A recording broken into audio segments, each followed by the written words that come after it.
Elle était juste là, une œuvre de street art a disparu aujourd'hui.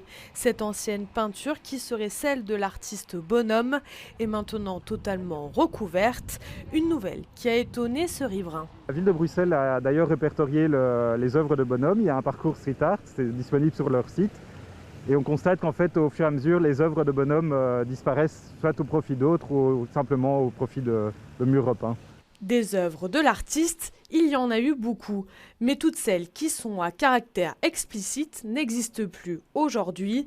D'autres œuvres de l'artiste sont pourtant encore visibles dans l'espace public. Ce qu'on a pu constater, c'est qu'au fur et à mesure, les œuvres à caractère sexuel ou montrant de la violence sont supprimées et on laisse uniquement les œuvres qui sont un peu plus, on peut qualifier de gentillettes.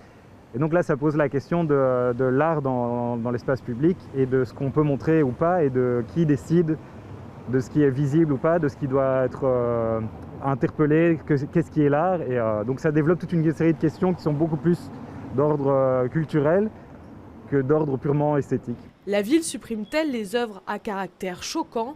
Pour le cabinet de l'Èchevine de la culture, la réponse est claire. Ah non, bien sûr, la street culture a cette fonction-là aussi d'interpeller. Donc non, non, pas du tout, pas du tout. D'ailleurs, dans le cadre du parcours street art et à travers certaines œuvres qui ont été donc validées entre guillemets par la ville de Bruxelles dans le cadre de son parcours, il y a plusieurs fresques qui sont parfois interpellantes et qui touchent à des sujets de société. Le street art a encore de beaux jours devant lui.